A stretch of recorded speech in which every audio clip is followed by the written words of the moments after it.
নমস্কাৰ বন্ধুসকল, মই আপোনালোক সকলোকে আছামিজ বাস্তু চেনেললৈ স্বাগতম জনাইছো। বন্ধুসকল, মোৰ নাম গোবিন্দ ৰাজ, মই ৰাষ্ট্ৰীয় বাস্তু এক্সপাৰ্ট নিউমেৰলজিষ্ট। বন্ধুসকল, আপোনালোকৰ সুবিধাৰ্থে মই চেনেলটোত বাস্তুৰ সম্পৰ্কে, সংখ্যাতত্বৰ সম্পৰ্কে, জ্যোতিষৰ সম্পৰ্কে, তাৰ লগতে তন্ত্ৰৰ বিভিন্ন পৰিকৰ ভিডিঅ'সমূহ ইয়াত আপলোড কৰি থাকোঁ। গতিকে যদিহে আপোনালোকৰ মোৰ চেনেলৰ ভিডিঅ'সমূহ চাই ভাল লাগে, অনুগ্ৰহ কৰি মোৰ চেনেলটো ছাবস্ক্ৰাইব কৰিব, ভিডিঅ'সমূহ লাইক কৰিব, কমেণ্ট কৰিব আৰু যিমান পাৰে শ্বেয়াৰ কৰিব। বন্ধুসকল, আজি মই আপোনালোকৰ লগত এটা বিশেষ বিষয়ক লৈ আলোচনা কৰিবলৈ আগবাঢ়িছোঁ। গতিকে অনুগ্ৰহ কৰি ভিডিঅ'টো শেষলৈকে চাব, যাতে সম্পূৰ্ণ কথাখিনি বুজি পায়। বন্ধুসকল, আগতে মই আপোনালোকৰ লগত বাস্তুৰ বিভিন্ন বিষয়সমূহৰ সম্পৰ্কে আলোচনা কৰিছিলোঁ। তাৰ লগতে কোন দিশত টয়লেট বনাব লাগে, কোন দিশত দুৱাৰ সাজিব লাগে, কোন দিশত পানীৰ উৎস থাকিব লাগে, এই গোটেইখিনি বিষয় মই মোৰ চেনেলটোত ইতিমধ্যে আলোচনা কৰিছিলোঁ। তাৰ লগতে কি বাস্তু দোষৰ কাৰণে আমি কি প্ৰতিকাৰ কৰিব লাগে, সেই বিষয়ে মই আলোচনা কৰিছিলোঁ। বন্ধুসকল, আজি মই আপোনালোকৰ লগত আলোচনা কৰিবলৈ আগবাঢ়িছোঁ। আপোনাৰ ঘৰত যদি ভুল দিশত টয়লেট আছে বা ভুল দিশত লেট্ৰিন আছে, তেন্তে তাৰ প্ৰতিকাৰ আপুনি কিদৰে কৰিব, সেই বিষয়ে আজি মই আপোনালোকৰ লগত আলোচনা কৰিবলৈ আগবাঢ়িছোঁ। গতিকে বন্ধুসকল, ভিডিঅ'টো অতিকে গুৰুত্বপূৰ্ণ। অনুগ্ৰহ কৰি ভিডিঅ'টো শেষলৈকে চাব, যাতে সম্পূৰ্ণ কথাখিনি বুজি পায়। বন্ধুসকল, বাস্তু হৈছে পৰিৱেশৰ 5টা এনাৰ্জি, যাক কোৱা হয় জল, বায়ু, অগ্নি, পৃথিৱী, আকাশ। এই 5টা তত্ত্ব বেলেঞ্চ কৰি কিদৰে আমি নিজৰ ইচ্ছাবিলাকৰ পূৰণ কৰিব পাৰোঁ, সমস্যাৰ পৰা আঁতৰি থাকিব পাৰোঁ, সেই বিষয়ে বাস্তুশাস্ত্ৰ অৰ্থাৎ প্ৰাচীন ভাৰতীয় গৃহ নিৰ্মাণৰ বিজ্ঞানে আমাক জ্ঞান প্ৰদান কৰে। বন্ধুসকল, আমাৰ প্ৰত্যেকৰ ঘৰতে টয়লেটটো সকলোৰে আছে। বন্ধুসকল, বাস্তুশাস্ত্ৰত টয়লেটটোক অত্যন্ত গুৰুত্বপূৰ্ণ হিচাপে বিবেচনা কৰা হৈছে। গতিকে টয়লেট যধে মধে কেতিয়াও য'ত ত'ত নিৰ্মাণ কৰি দিব নালাগে। বাস্তু অনুসৰি টয়লেট নিৰ্মাণ কৰা কিছুমান নিৰ্দিষ্ট দিশ থাকে। যদি নিৰ্দিষ্ট দিশত টয়লেট নিৰ্মাণ নকৰে, তাৰ পৰা কিন্তু আমাৰ বিভিন্ন সমস্যা হয়। কি সমস্যা হয় সেই বিষয়ে আগতে মই আলোচনা কৰিছিলোঁ। সেই বিষয়ে আজি মই আলোচনা নকৰোঁ। আজি মই কেৱল আলোচনা কৰিম ভুল দিশত থকা টয়লেটৰ প্ৰতিকাৰ আমি কিদৰে কৰিব লাগে। বন্ধুসকল, বাস্তুশাস্ত্ৰ অনুসৰি টয়লেটক ৰাহু স্থান বুলি কোৱা হৈছে, অৰ্থাৎ ৰাহুৰ বসতি স্থান বুলি কৈছে। অৰ্থাৎ ৰাহু সদায় লেতেৰা, দুৰ্গন্ধময়, অন্ধকাৰ পৰিৱেশত থাকি ভাল পায়। আৰু জ্যোতিষশাস্ত্ৰ অনুসৰি সকলোতকৈ দুষ্ট আৰু আমাক প্ৰতাৰিত কৰা, আমনি কৰা, সমস্যাত পেলোৱা গ্ৰহটোৱে হৈছে ৰাহু। সেইকাৰণে বাস্তুশাস্ত্ৰ অনুসৰি যিমান পাৰে টয়লেটটো নিজৰ ঘৰৰ পৰা দূৰত স্থাপন কৰিবলৈ নিৰ্দেশ দিয়া হৈছিলে। কিন্তু আজিকালিৰ যুগত যিহেতু ঠাইৰ অভাৱ, গতিকে প্ৰত্যেকে নিজৰ ঘৰতে বেডৰুমৰ লগতে টয়লেট ফিক্স কৰিব লগাত পৰে, যাৰ ফলত আমাৰ সমস্যাবিলাক লাহে লাহে বৃদ্ধি পাবলৈ ধৰিছে। কাৰোবাৰ ঘৰত আৰ্থিক সমস্যা, কাৰোবাৰ শাৰীৰিক সমস্যা, পাৰিবাৰিক সমস্যা, প্ৰত্যেকে কোনোবা নহয় কোনোবা এটা সমস্যাত যুঁজি আছে। এতিয়া যি কি নহওক, ভুল দিশত টয়লেট নিৰ্মাণ কৰিলে বুলি আপুনি টয়লেটটো যে ভাঙি পেলাব লাগিব, সেই ধৰণৰ কোনো কথা নাই। বাস্তুশাস্ত্ৰত কোৱা হৈছে যে আমি যদি ভুল দিশত গৃহ নিৰ্মাণ কৰি দিওঁ বা টয়লেট নিৰ্মাণ কৰি দিওঁ, তাৰ প্ৰতিকাৰ কৰাৰ ব্যৱস্থা আছে। যিহেতু টয়লেটটো এটা এনাৰ্জি আছে, নিগেটিভ এনাৰ্জি আছে, সেই নিগেটিভ এনাৰ্জিটো ব্লক কৰি দিলেই আমাৰ সেই সমস্যাবিলাক, সেই টয়লেটটো ভুল দিশত থকাৰ ফলত যি সমস্যা হৈছে, সেই সমস্যা আমাৰ দূৰ হৈ যাব। বন্ধুসকল, এতিয়া কথা হ'ল, ধৰি লওক আমাৰ ঘৰৰ উত্তৰ দিশত টয়লেট আছে। উত্তৰ দিশটো হৈছে আমাৰ জীৱনৰ অপৰচুনিটিৰ দিশ, সুবিধাৰ দিশ, উন্নতিৰ দিশ, ধনৰ দিশ। যদি আমি উত্তৰ দিশত টয়লেটটো স্থাপন কৰোঁ, তেতিয়া কি হ'ব, আমাৰ বুদ্ধি আমাৰ কামত নাহিব। যিহেতু সেই দিশটো বুধ গ্ৰহৰো দিশ, কুবেৰ দেৱতাৰো দিশ, ধন টকা পইচাৰ সমস্যা হ'ব, আমাৰ অপৰচুনিটি নাহিব জীৱনলৈ। আপোনাৰ ঘৰত যদি ভালকৈ পঢ়া শুনা কৰা ল'ৰা ছোৱালী আছে, তেওঁলোকে জীৱনত আগবাঢ়ি যোৱাৰ ক্ষেত্ৰত সমস্যা হ'ব। চৰকাৰী চাকৰিৰ ক্ষেত্ৰতে হওক, বিজনেছ কৰাৰ ক্ষেত্ৰত হওক, তেওঁলোকৰ জীৱনলৈ সমস্যা আহিব। গতিকে এতিয়া সেই টয়লেটটো আমি কি কৰিব পাৰোঁ? বন্ধুসকল, সেই টয়লেটটো আমি মেটেল ষ্ট্ৰিপৰ সহায়ত ব্লক কৰিব পাৰোঁ। এতিয়া উত্তৰ দিশৰ মেটেল হৈছে এলুমিনিয়াম। আমি সেই টয়লেট ছিটটো এলুমিনিয়ামৰ ষ্ট্ৰিপ দি ব্লক কৰিব লাগিব। আৰু কেনেকৈ ব্লক কৰিব লাগিব সেই বিষয়ে মই ভিডিঅ'ৰ শেষত আপোনালোকক এটা ডেমো দেখাম, সেইমতে আপোনালোকে ব্লক কৰিব পাৰিব। আৰু যদি আপুনি ভাড়াঘৰত আছে, তেন্তে আপোনালোকে পাৰ্মানেণ্ট ৰেমেডিজটো কৰিব নোৱাৰে, তেন্তে আপোনালোকে টয়লেট ছিটটো চাৰিওফালে নীলা ৰঙৰ টেপ, 4 ইঞ্চি টেপ চাৰিওফালে লগাই দিব, যাৰ ফলত সেই টয়লেটটো নিগেটিভ এনাৰ্জিখিনি ব্লক হৈ যাব। আৰু যি নিগেটিভ এনাৰ্জি আপোনাক সমস্যা দি আছিলে, সেই সমস্যাৰ পৰা উদ্ধাৰ লাভ কৰাত আপোনাক সহায় কৰিব। তাৰ লগতে সেই টয়লেটটোত আপোনালোকে এটা blue colour bulb dim light এটা লগাই দিব, অৰ্থাৎ নীলা ৰঙৰ এটা ডিম লাইট আপোনালোকে লগাই দিব আৰু তাক 24 ঘণ্টা জ্বলি থাকিবলৈ দিব। দ্বিতীয়তে যদি আপোনাৰ ঘৰত উত্তৰ পূব দিশত টয়লেট আছে তেন্তে বন্ধুসকল উত্তৰ পূব দিশত থকা টয়লেটটো ৰিমেডিজ কৰিলেও তাৰ পৰা কোনো ধৰণৰ ভাল ফল লাভ নহয়। যদিহে আপোনালোকে কোনো ভাড়াঘৰত থাকে তেন্তে সেই ভাড়াঘৰটো ত্যাগ কৰাই ভাল। আৰু যদি নোৱাৰে তেন্তে আপোনালোকে সেই টয়লেট চিটটো চাৰিওফালে আপোনালোকে হালধীয়া কালাৰৰ 4 ইঞ্চি টেপ লগাই দিব। তাৰ লগতে সেই দিশটোত এটা নীলা ৰঙৰ বাল্ব আপোনালোকে জ্বলাই দিব। লগতে আপোনালোকে ফিটকিৰি বা নিমখ আপোনালোকে কোনোবা এটা চিচাৰ বাতিত ৰাখি সেই টয়লেটত ৰাখি দিব আৰু 15 দিনৰ মূৰে তাক সলনি কৰি থাকিব। কিন্তু বন্ধুসকল এইটো কোনো ধৰণৰ পাৰ্মানেণ্ট ৰিমেডিজ নহয়, এইটো এটা টেম্পৰেৰী ৰিমেডি। যদি আপোনালোকে উপায়বিহীন হৈ নৰ্থ ইষ্টত টয়লেট থকা ৰুমত থাকিবলৈ বাধ্য হৈছে তেন্তে আপোনালোকে এই উপায়টো কৰিব পাৰে। অন্যথা যদি আপোনাৰ ঘৰত নৰ্থ ইষ্টত টয়লেট আছে তেন্তে সেইটো ভাঙি দিয়ে মংগল। তাত বিশেষ ৰিমেডি কৰি তাৰ পৰা কোনো ধৰণৰ বিশেষ ফল লাভ নহয় বন্ধুসকল। আৰু সেই টয়লেটটোৱে আপোনাৰ জীৱনলৈ নানান সমস্যা আনিব পাৰে, বিশেষকৈ ব্ৰেইনৰ লগত জড়িত সমস্যা, বুদ্ধিৰ লগত জড়িত সমস্যা, পাৰিবাৰিক সমস্যা, আৰ্থিক সমস্যা, যিকোনো ধৰণৰ সমস্যা আপোনাৰ নৰ্থ ইষ্টৰ টয়লেটে দিব পাৰে। যিহেতু সেই দিশটোক কোৱা হৈছে ঈশান কোণ, ঈশ্বৰৰ কোণ। তাৰ লগতে সেই দিশটোক কোৱা হৈছে গুৰু বৃহস্পতিৰ দিশ। গতিকে নৰ্থ ইষ্টত থকা টয়লেটটো কোনো কাৰণতে আমাৰ কাৰণে মংগল নহয়। তাক ৰিমেডিজ কৰাৰ পৰিৱৰ্তে তাক আঁতৰাই দিয়ে মংগল। বন্ধুসকল যদি আপোনালোকৰ পূব দিশত টয়লেট আছে, বন্ধুসকল পূব দিশটো হৈছে আমাৰ কানেকশ্যনৰ দিশ, পাব্লিক ইমেজৰ দিশ, গভৰ্ণমেণ্টৰ দিশ। যদি আমাৰ পূব দিশত টয়লেট থাকে আমাৰ কানেকশ্যনবিলাক সেইখিনি লাহে লাহে নাইকিয়া হৈ যায়। আমাৰ গভৰ্ণমেণ্টৰ লগত সম্পৰ্ক বেয়া হয়। চৰকাৰী চাকৰিৰ ক্ষেত্ৰত আপোনাৰ সমস্যা হয়। যিসকলে চৰকাৰী চাকৰি কৰি আছে তেওঁলোকৰ প্ৰমোচনৰ ক্ষেত্ৰত সমস্যা হয়। যিসকলে প্ৰাইভেট জব কৰি আছে তেওঁলোকৰ বছৰৰ লগত সমস্যা হয়। যিকোনো ধৰণৰ প্ৰফেশ্যনেল সমস্যা আপোনাৰ হ'ব পাৰে যদিহে আপোনাৰ পূব দিশত টয়লেট আছে। তেন্তে সেই টয়লেটটো ব্লক কৰিবৰ কাৰণে আমি ইউজ কৰিব লাগিব এছএছৰ ষ্ট্ৰিপ, অৰ্থাৎ ষ্টেইনলেছ ষ্টীলৰ ষ্ট্ৰিপ। আমি সেই টয়লেটৰ চিটটো চাৰিওফালে যদি লগাই দিওঁ তেন্তে সেই টয়লেট চিটটো নিগেটিভ এনাৰ্জিখিনি ব্লক হৈ যাব আৰু আমাক সমস্যা দিবলৈ এৰি দিব।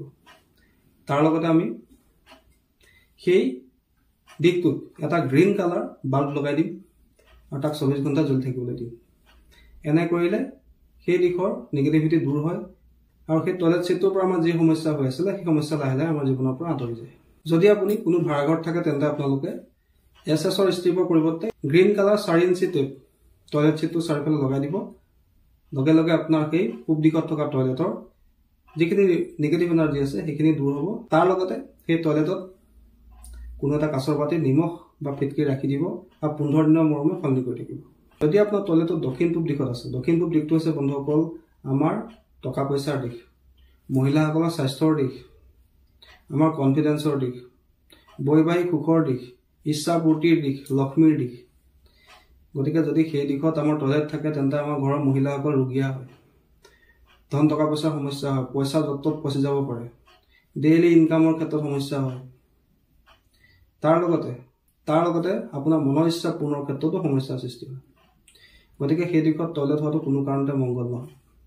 গতিকে দক্ষিণ পূব দিশৰ টয়লেটটো আমি ব্লক কৰাৰ প্ৰয়োজন থাকে। তাক কিদৰে ব্লক কৰিব পাৰোঁ? আমি কপাৰ ষ্ট্ৰিপৰ সহায়ত, অৰ্থাৎ আমি তামৰ ষ্ট্ৰিপ যদি টয়লেট চিটটো চাৰিওফালে লগাই দিওঁ তেন্তে সেই টয়লেটটো ব্লক হৈ যায়, সেই টয়লেটৰ নিগেটিভিটিখিনি ব্লক হৈ যায় আৰু সেই টয়লেটে আমাক সমস্যা দিবলৈ এৰি দিয়ে। তাৰ লগতে সেই দিশটোত আমি এটা ৰেড কালাৰ বাল্ব লগাই দিব লাগে, তাক 24/7 জ্বলি থাকিব দিব লাগে। যদি আপোনাৰ ভাড়াঘৰত দক্ষিণ পূব দিশত টয়লেট আছে বা অগ্নিকোণত টয়লেট আছে তেন্তে আপোনালোকে 4 ইঞ্চি ৰেড কালাৰ টেপ আপোনালোকে লগাই দিব পাৰে।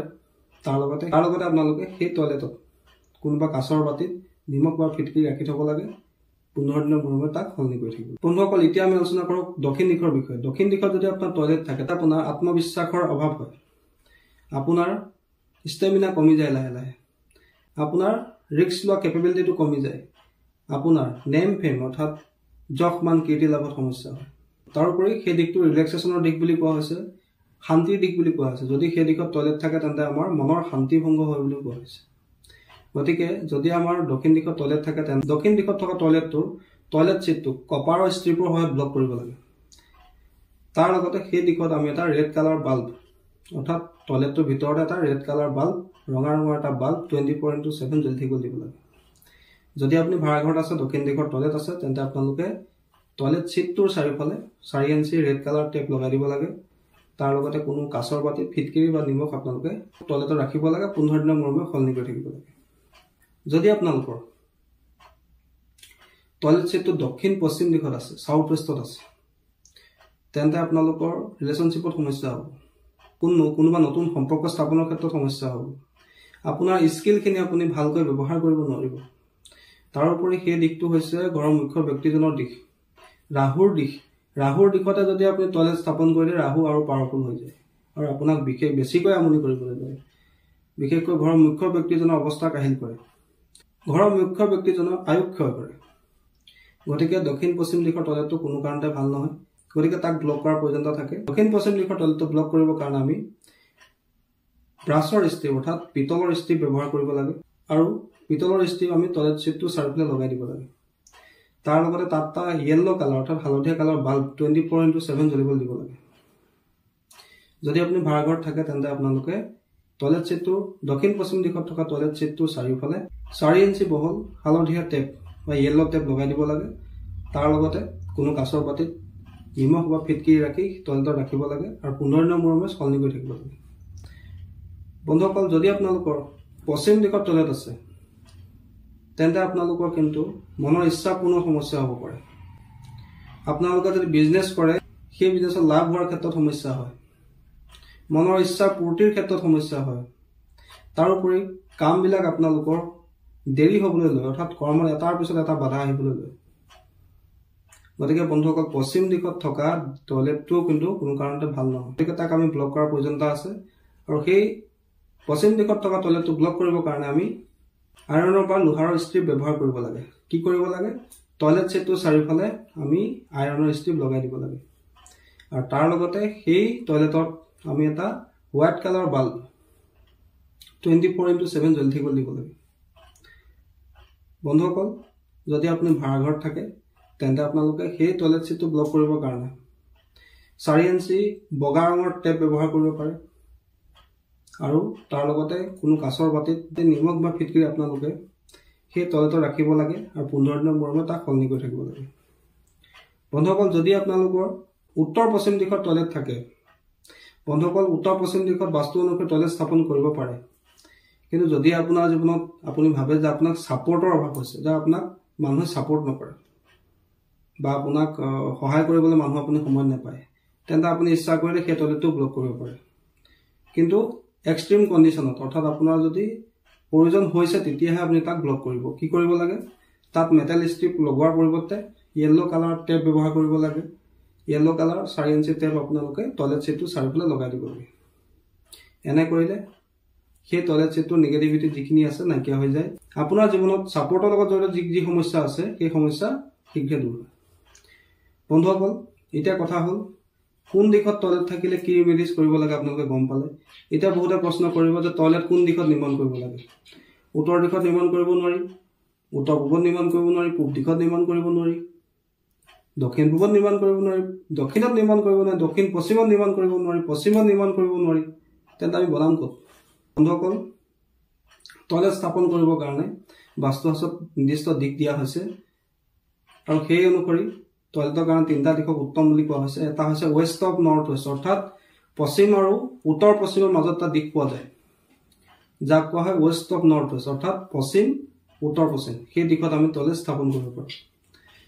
তাৰপিছতে আৰু এটা দিশ আছে যাক কোৱা হয় SSW অৰ্থাৎ চাউথ অফ চাউথ ৱেষ্ট। দক্ষিণৰ মধ্যভাগৰ পৰা দক্ষিণ পশ্চিম কৰ্ণাৰ মাজত যিকোনো অংশ পোৱা যায় সেই দিশটোক কোৱা হৈছে চাউথ অফ চাউথ ৱেষ্ট অৰ্থাৎ দক্ষিণ দক্ষিণ পশ্চিম। সেই স্থানতো আমি টয়লেট স্থাপন কৰিব পাৰোঁ।